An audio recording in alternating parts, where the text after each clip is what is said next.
Hi, I'm Megan Galloway. Welcome back to Changed. This is the podcast where we talk about big moments that change us and how we can navigate through those moments. And today I am here in my hometown of Kansas City with the absolutely incredible Mary Messner.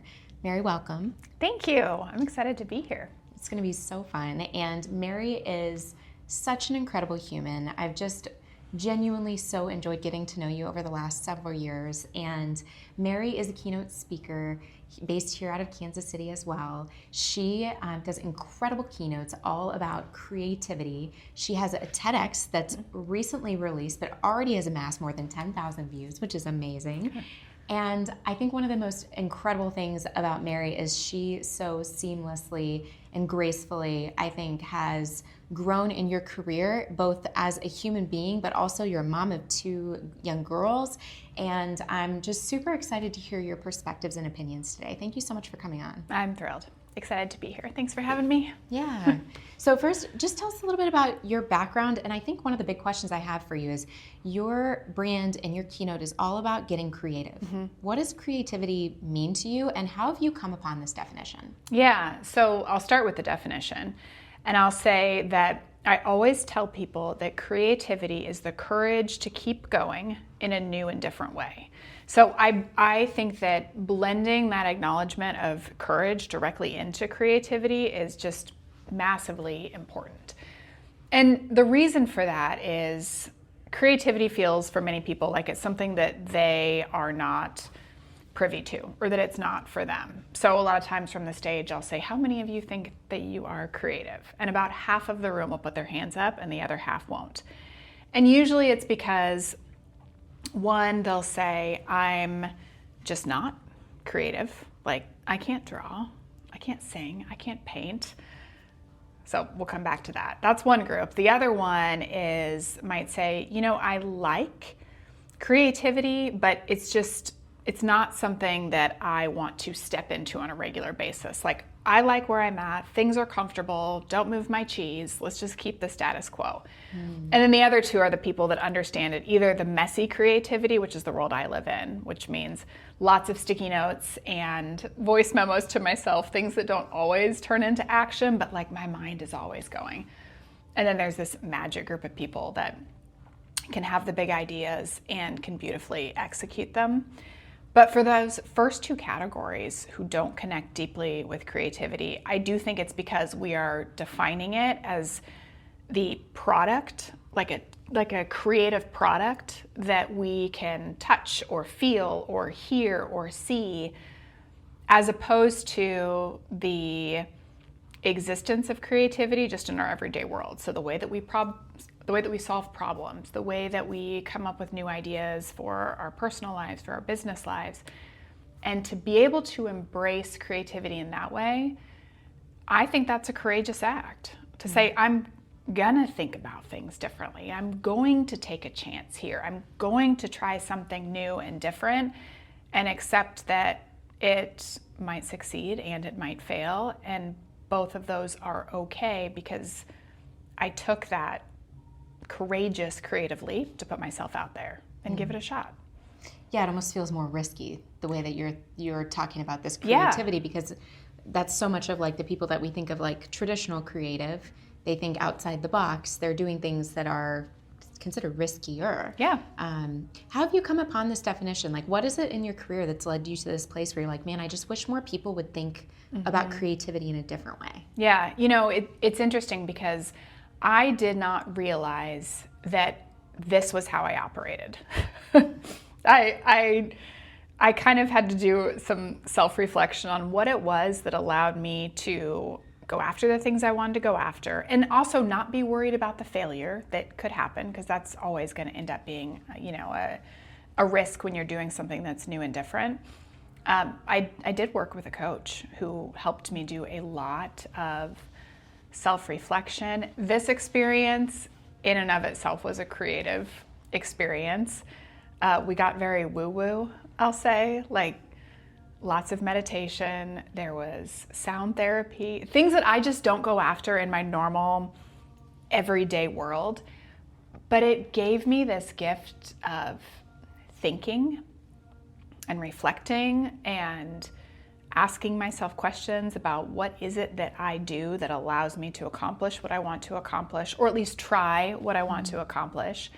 And the answer it became really glaring, that it is this willingness to embrace the courage that it takes to keep going in a new and different way. And that again, that in and of itself is a creative endeavor. And so it was self-reflection, Megan, a lot of quiet self-reflection to get me to that point.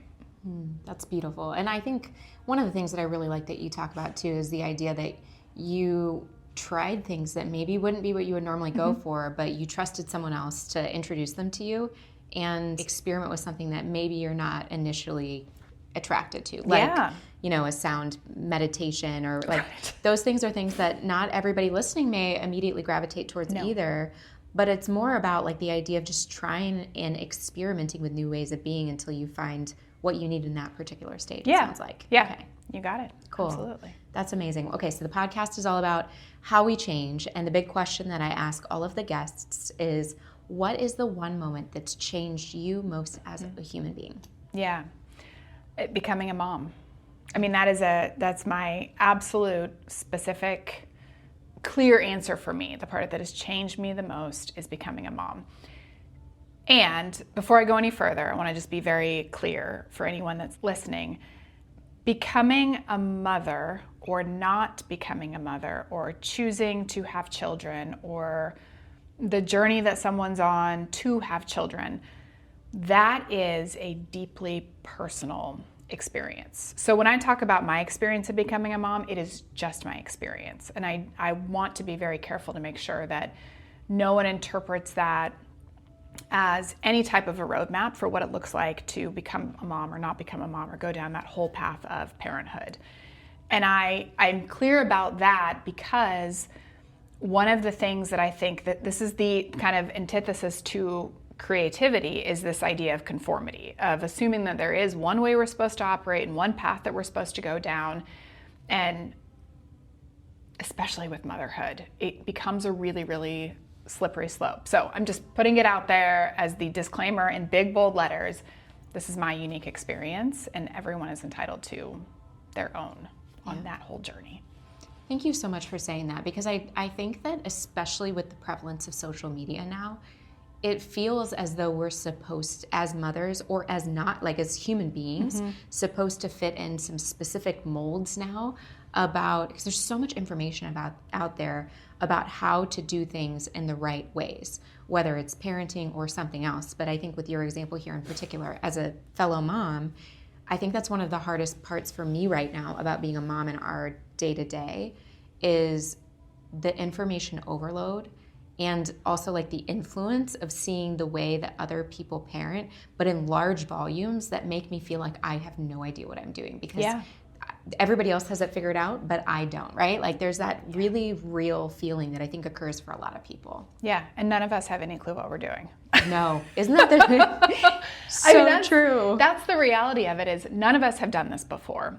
And let's say you have 7 children and you're like, yeah, I'm a pro, I've done this a million times. Every one of those children is different. And so no, you still have no idea what you're doing, which is, I kind of feel like maybe there's a gift in that this is one of those unique experiences in life that absolutely does not have any type of a playbook that you get to figure out every single day as you're learning yourself, as you're learning who your children are, because they're evolving every single day. It is the wildest ride I've ever been on. I want to come back to that in a little bit, like your kids evolving and like learning new versions. I want to come back to that in a little bit. But before I do, I want to just hear a little bit more. And for anybody that's listening to this that maybe doesn't know about you yet, tell us about your life and like your career up until the point where you became a mom. Sure. So my background is in healthcare. My degree is health information management, which basically means the business side of medicine. I worked at a hospital here in Kansas City, Research Medical Center. I was their health information management director. It's a mouthful. And then left and went over to a company called Cerner Corporation, which a few years ago was acquired by Oracle. So there's that healthcare winding road. And that, landing at Cerner, I thought it would be my forever. that was, I was a lifer. All in, drinking the Kool-Aid. It was a really fun company to feel like I could grow up inside of. And I set my sights on as much career growth as I could imagine. And glass ceiling be damned, like going all the way. So when I was pregnant with my oldest daughter, she's now 11, I was 33 at the time. So I was quote unquote an older mom with my first. And my husband and I would talk about this. We'd say, I'm going to keep working. I absolutely was determined that I was going to keep working throughout. We were going to make sure that we had her in a daycare we were comfortable with. We found a daycare on the Cerner campus. So it was a company-run daycare. She was right across the street from me. I was going to keep traveling. We were going to get the nanny. I had it all completely figured out. And then she was born. And it completely changed. Everything. And not just, it wasn't just about changing what my career goals were. I felt like I was just figuring out who I was all over again. What were my priorities? How did I want to spend my time? What brought me joy? That was completely different. And I remember it was 10 weeks into maternity leave, and I called my HR department and I said, what do I have to do? I need more time here. I can't go taking her in today. I'm just not ready. And they said, there's nothing you can do. So 12 weeks, I went back to work, and I remember dropping her off at daycare in the mornings, and I would sit in my car and I would cry. Again, like going across the street. I would drop her off and then drive 500 feet to my office door. It was not a far distance. But I would just sit there and cry. And I walked into the office, and so many people in the office were just wonderfully compassionate. And there were a couple things, and I say this, I'll tell a couple little lessons for me in case anyone is listening who's navigating this in the same way. The first thing that I had a woman tell me, she said, my best advice I can give you is lower your bar. You're so used to performing at a certain level, and so you're going to really have a hard time walking this tightrope of saying, I now have this other being that I'm caring for, and I still want to perform at a certain level. And she said, just give yourself permission to lower that bar. It's okay. There's something else that allows you or that needs you to put some effort into. So that was incredibly helpful. The second thing is I was a mom who was breastfeeding, and that was a whole experience in and of itself. And so the number one thing I always say to people is, if you choose to go down that path of nursing and you're pumping, then there is, in that moment, nothing more important than making sure that you are feeding your child. So step out of the meeting. It will continue without you, and go do what you need to do in that moment. I had a lot of guilt around that, and that's a mind game too. So I say that with a lot of sincerity for a lot of women. So this went on for a long time, this crying in the car situation. And I finally said to my husband, I think it's time. I don't think I can keep doing this. I think I need to quit my job. And I remember sitting in a meeting room I was an executive at the time. I had a team of several hundred. I was managing people that were across the world. And I sat in this room and I looked around and thought, there is, I don't know, $1 million worth of salary here in this room, not making effective decisions, talking about what we could or should or would do if we had the time or the resources. And I thought, I'm choosing to be here versus there with her. And that was all I needed to know. That was the night that I said, I'm making this happen. It's no longer, I think I need to quit my job. It was, I know I need to quit my job. So for many women, this is the time where they say, I need to lean in because my job gives me the relief that I need, so then I can be the best mother that I can be at home. And I think that is a beautiful decision to make. For me, it never felt like the right decision. So I did. I quit. I went into my boss's office and I said, here's what needs to happen. And he responded by saying, would you consider staying part-time? And I thought, well, I didn't even know that was an option. And he said, I would love to make this work. Would you stay part-time? And I said, well, I mean, I can always quit again. So yes, let's give it a shot. So I did that for years. I was part-time for years. My second daughter was born, and thank God I was part-time, because the days that were home were the hardest days of my life. That I did not realize how hard being a stay-at-home mom actually is. And I did that for several years, and then I ended up coming back full-time. But what I think is really interesting, and this is why I go back to that big bold print disclaimer from earlier, is that even as I was going down this path of leaning into what I felt like was the right decision for me, I also never felt fully settled.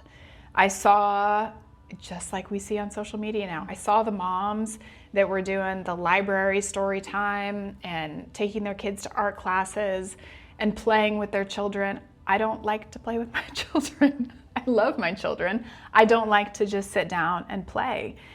And so I never felt like I had my crew there. And then I'd see the moms that were taking their children to daycare, and they were using their brains every single day and making big decisions. And part of me still craved that life.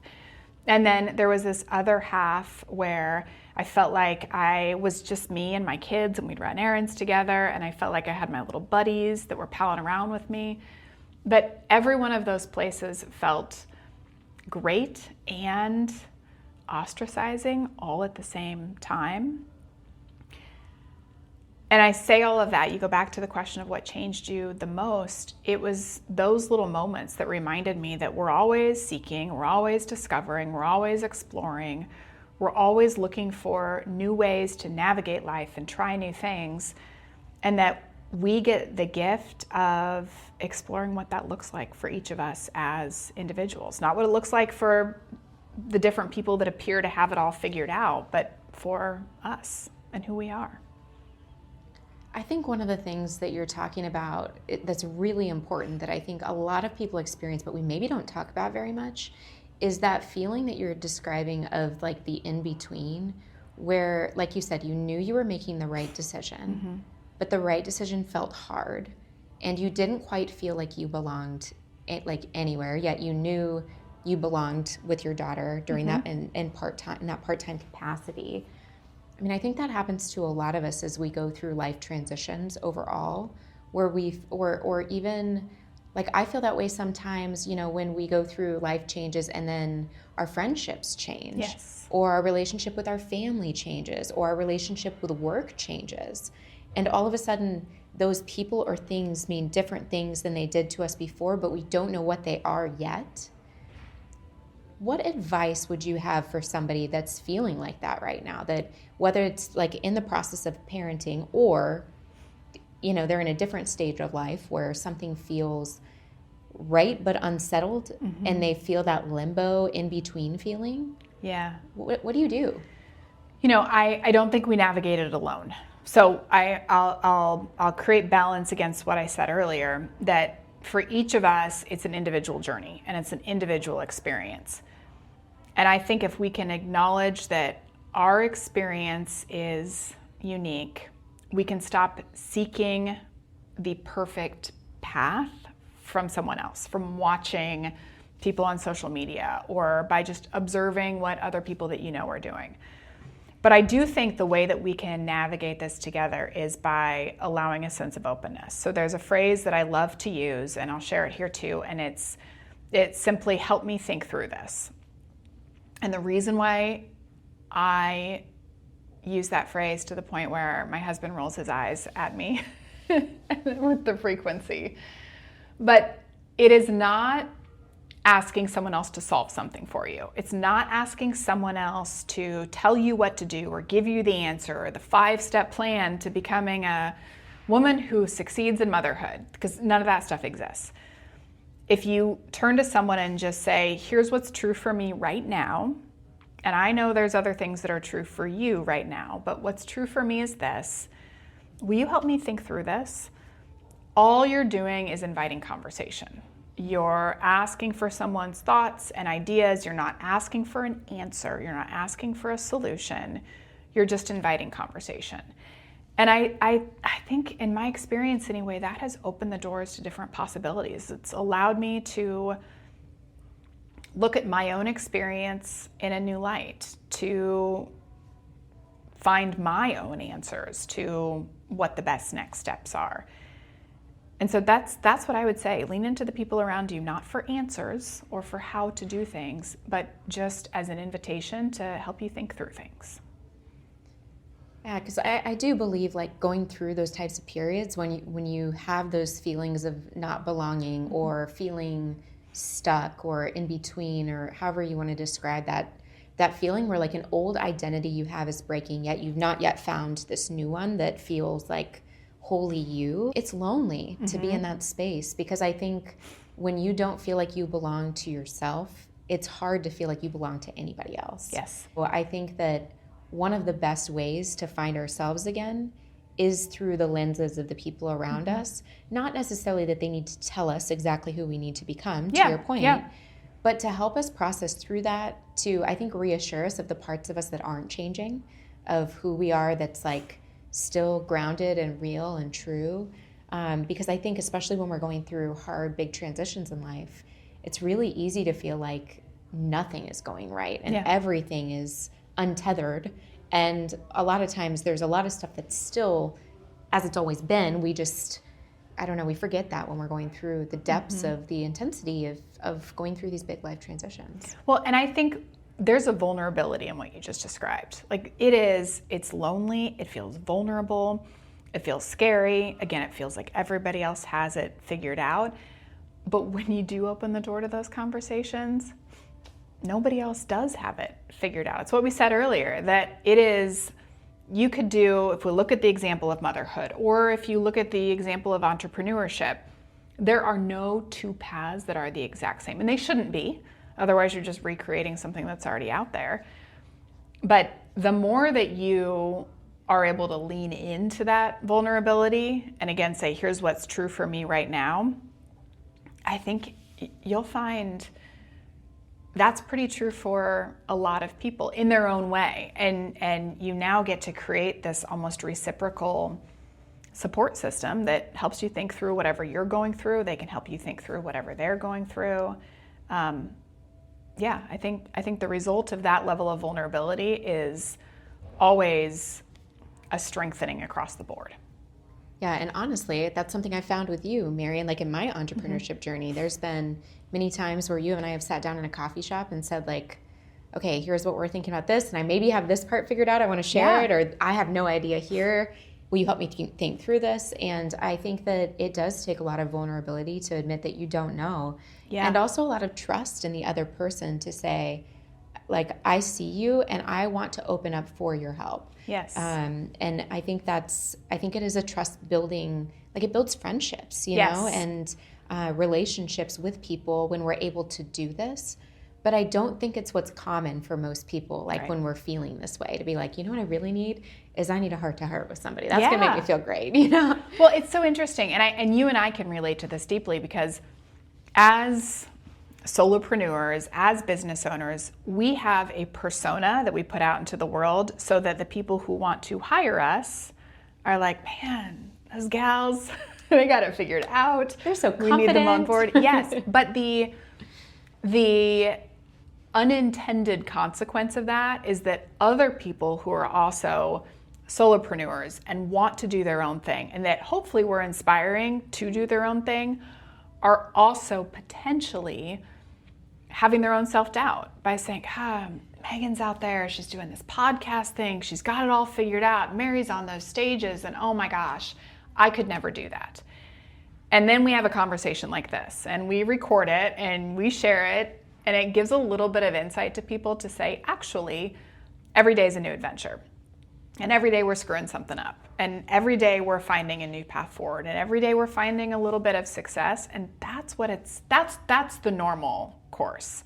What you sometimes see out there is not, yes, there's normalcy there, but it's not without all these other layers that come alongside it. Yeah, the insecurities, the not knowing, the vulnerability, like all of those things are part of the experience, and you just can't get stuck in them. Yes. And but that's, I think, like the more entrepreneurs that I've met, that's like, I feel like pretty confident that that's the biggest differentiator for the people that are the most successful, are just the ones that say, yeah, I'm not getting it right, but I'm just going to keep trying different things to see what sticks. Yeah. And so they just default to action. So that ties right back into that definition of creativity, and why I launched into that is a courageous thing to just keep going.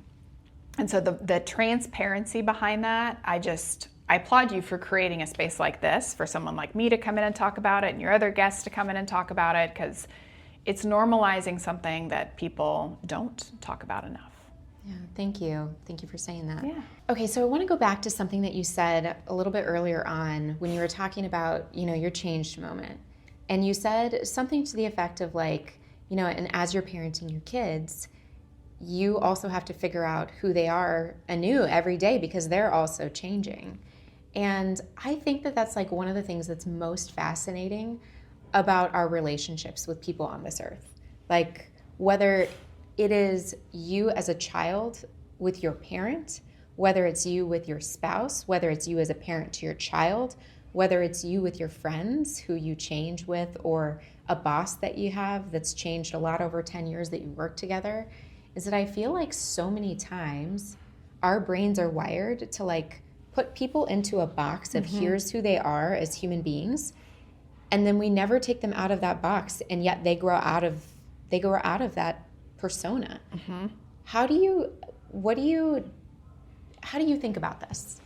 Yeah, it's funny you say that. So if I were to say, pick like your, I don't know, were you in a sorority? Yes. Okay, so a sorority sister that you were close with at your sorority, but you don't really talk as much anymore. If you were to picture her in your mind, I bet she still lives in the sorority house. And she's at least living in the town where you went to college. And I think you're right. We turn off, if we lose touch with someone or something evolves, we are always latching on to that place where we felt like we knew that person the best. And in our mind, that's where they always stay. And when you look at someone like your children or your spouse or people that you spend all of this time with, you don't get the luxury to leave them in that one little spot. And so I don't know that I have an answer for this, except I will say I have a lot of friends, I go back to the motherhood thing, that really say, oh, the baby phase, and I miss it, and look how cute and how cuddly they were. Let me just say, I'm not a baby person. That's okay, me Y'all either. are like, I don't get it. You're not a baby person, and you don't like playing with your kids, and yet, so yes, it can all be true, my own personal motherhood journey. But the baby phase for me was just really exhausting and a lot of work. But what I do love is every new phase with them is different. And every new phase with them, I'm learning something more about them. I have my oldest who's starting middle school next year, and my youngest who is 9. And I'm watching the influences of the world shape who they are. And even just their internal processing of things start to shape who they are. And on one hand, it's scary, and it puts me into that space again of not having a clue what I'm doing. And on the other hand, I see myself reflected in them. I see acknowledgement that I'm changing, and so are they, and we're learning together. We're both growing up. I mean, I'm 44, and I can say I'm growing up alongside my children still. So I don't know that I have an answer for it, except to say I love watching it happen, and then seeing it myself as I watch it in them. I don't know. It's pretty cool. Yeah, that's magical. And I think that's one of the things, like, I'm an executive coach. I work with a lot of different executive teams. And I think that's one of the things that I'm frequently having to remind myself is I need to meet my kids where they're at, or the people around me. And I don't always know how far they've gone in their journeys with whatever it is. Mm-hmm. And so it just is a constant reminder to me to get curious about where people are at. Yeah. Which is hard. Yes. Well, and I think that snippet of time, I love this interweaving of parenthood and raising children and the business side that comes in. It's fun to kind of hear this bounce back and forth because you're with your kids for a certain period of the day. You're with someone you're coaching for a minuscule amount of time with them. And then they go back to the rest of the influences of the world. And that is constantly shaping who they are. And so if you put too much onus on your ability to impact them in that tiny amount of time without acknowledging that there's so much else happening, I think you're doing everyone a disservice. But when you can create that wrapper to say, here's what I see in you, what do all these other people around you see? And what do you see in the world or all around you? It's kind of a fun little, it's like a little package that you get to just put together and you get to be one little part of it. That's beautiful. I love that. Okay, so one last question around this, and then we're going to move into the speed round. Yeah. So when you think about how this moment has changed your path to be who you are today, what do you think is the biggest way this moment has changed you as who you are sitting in this chair? It has showed me that there is not a single path. That's the biggest thing. I assumed it was career, kids are hanging out here, you got, the spouse and you got life experiences, but like, woo, you are your career. And for a long time I had massive amounts of satisfaction because I love being able to use my brain in different ways, and my work was my outlet for that. And then it opened my eyes, I guess, to all these different ways that you could do life. And so, my trajectory continued to where I did go back to work full time back at Cerner for a few years, and then ultimately took a chance on myself and went out on my own. And let me be clear again, I had no idea. I left to go be a keynote speaker. And if someone's like, well, how do you do that? I don't know. You go out there and you update your LinkedIn and say keynote speaker. And I'm joking a bit because I did a lot of training and invested in myself to get to that point. But it wasn't like this specific roadmap to say, here's how I got my first gig. It was leaning into my network, and it was asking people to help me think through this. And I do think that's the power of when something does change you and everything turns out okay afterwards, you start saying, creating space for the changes. There's a lot of different roads you can travel down, and that's pretty cool to think about.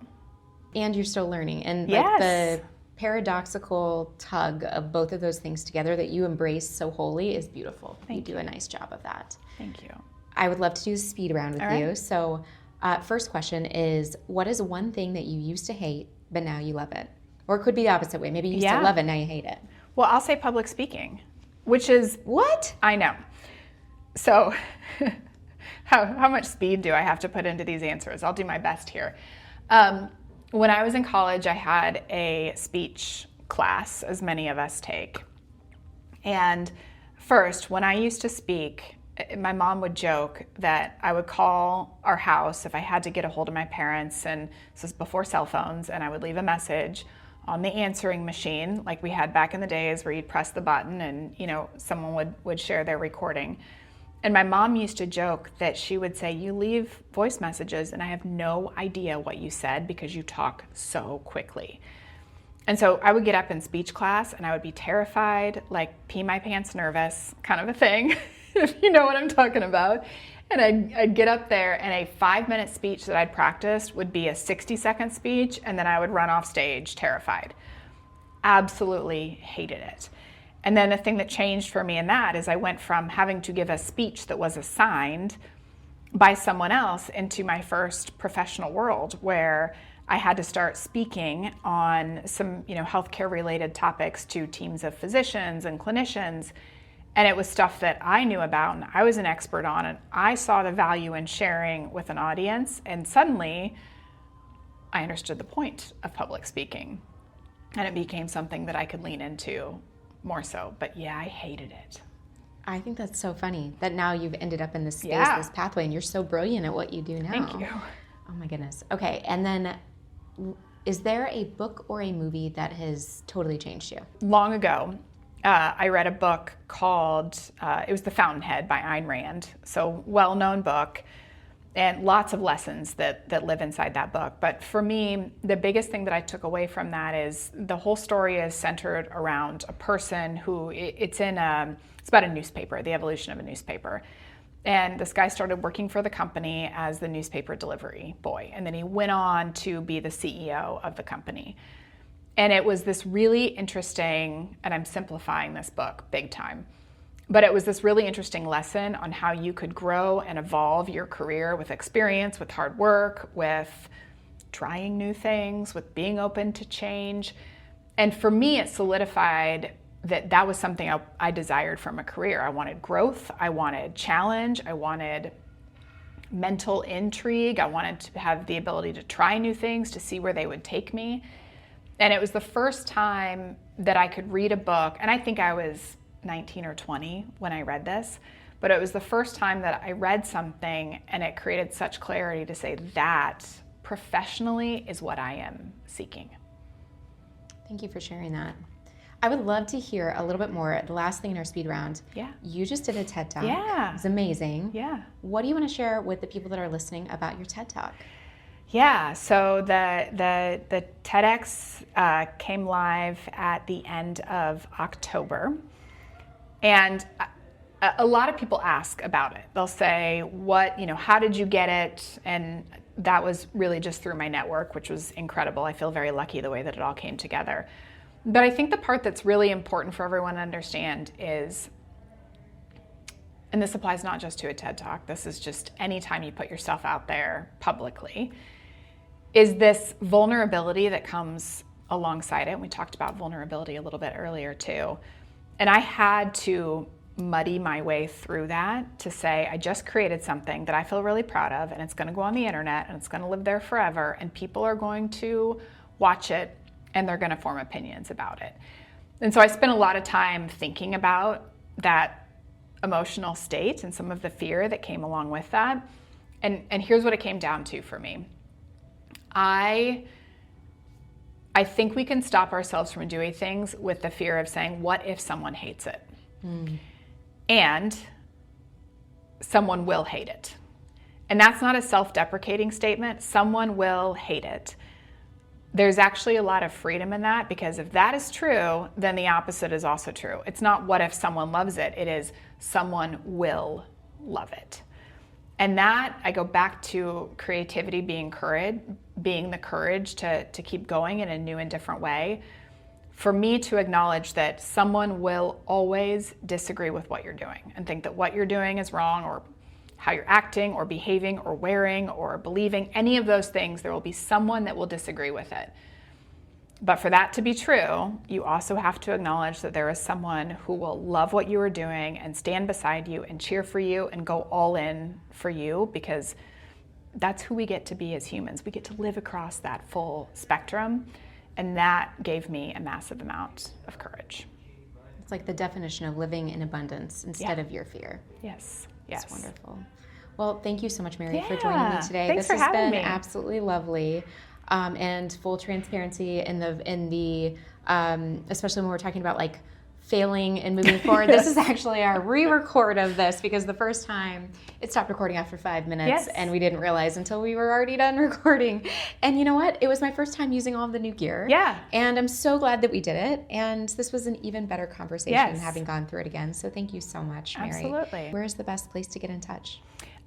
Honestly, LinkedIn. I live and breathe on LinkedIn. So easy place to find me there. My website's marymessner.com. I have a book that's going to be coming out, should be this fall. So that is very exciting. So stay tuned for that. And those are the spots. Congrats, Mary. Thank you so much. Thank you all so much for being here today.